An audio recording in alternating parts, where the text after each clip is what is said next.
তিথি আর রিয়া জঙ্গলের বেশ গভীরে চলে এসেছে। চারিদিক খুব থমথমে। রিয়া, অনেকটা দূর চলে এসেছি রে। দেখ কেমন অদ্ভুত অন্ধকার নেমে আসছে। বনের পশু পাখিরাও সব চুপ হয়ে গেছে। আমার খুব ভয় করছে। চল এবার বাড়ি ফিরি। আর একটুখানি চল তিথি, কালই তো সায়নের সাথে তোর বিয়ে। তারপর তো তুই এই গ্রাম ছেড়ে শহরে চলে যাবি।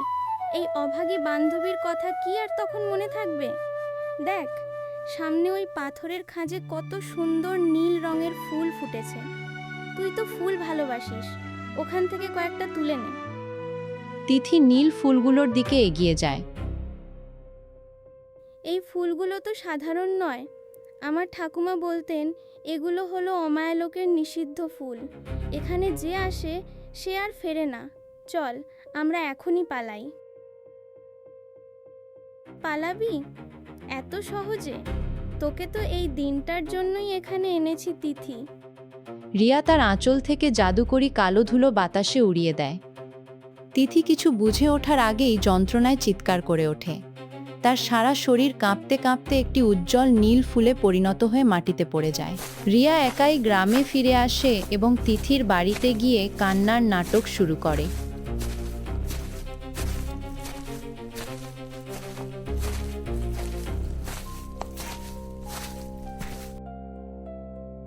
ঠাকুমা, কাকিমা, জঙ্গল থেকে ফেরার সময় একটা বুনো হরিণ তেড়ে এসেছিল।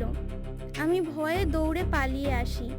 ভেবেছিলাম তিথিও আমার পেছনে আসছে, কিন্তু ও তো এখনো ফিরল না। তিথির নিখোঁজ হওয়ার খবর শুনে সায়ন পাগলের মতো তাকে খুঁজতে শুরু করে। কিন্তু রিয়া গোপনে সায়নের বাবার কান ভারী করে। এই মিথ্যে অপবাদ পুরো গ্রামে ছড়িয়ে পড়ে।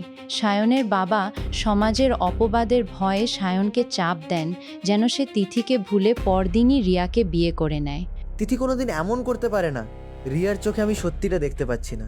আমাকে আসল রহস্য বের করতেই হবে। ঠিক আছে বাবা, তিথি যখন চলেই গেছে আমি কাল রিয়াকেই বিয়ে করব। রাতের অন্ধকারে সায়ন জঙ্গলের এক প্রাচীন সাধু বাবার কুটিরে যায়। তিথির ঠাকুমাও গোপনে সায়নের পিছু নেন।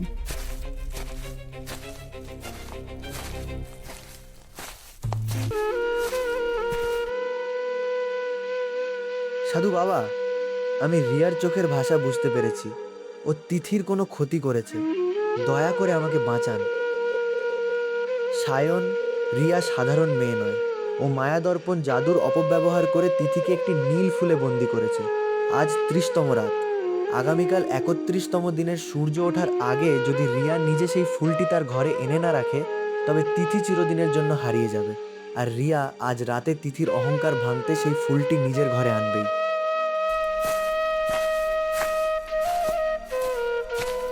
সাধু বাবা, আমার নাতনিকে বাঁচানোর কি কোনো উপায় নেই?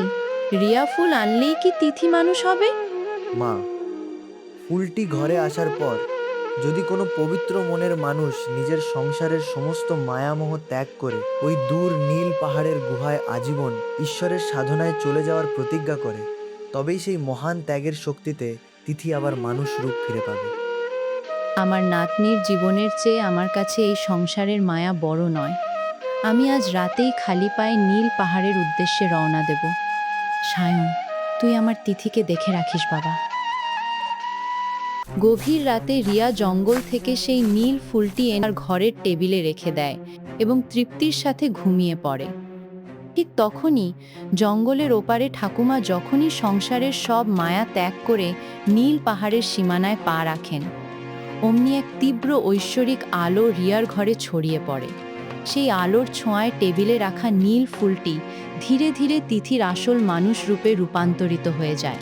আলোর তীব্রতায় রিয়ার ঘুম ভেঙে যায়। এ কি তিথি, তুই এখানে কিভাবে এলি? তুই তো ফুল হয়ে গিয়েছিলি।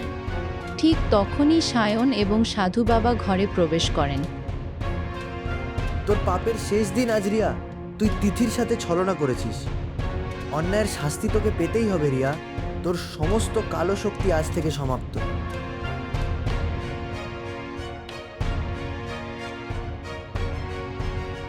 দণ্ড থেকে নীল আলো এসে রিয়ার সমস্ত জাদুকরী শক্তি কেড়ে নেয় এবং রিয়া দুর্বল হয়ে মাটিতে পড়ে কান্নাকাটি করতে থাকে। তিথি ও সায়নের মিলন ঘটে, কিন্তু ঠাকুমার এই নিঃস্বার্থ ত্যাগের কথা মনে করে তিথির চোখ দিয়ে জল পড়তে থাকে।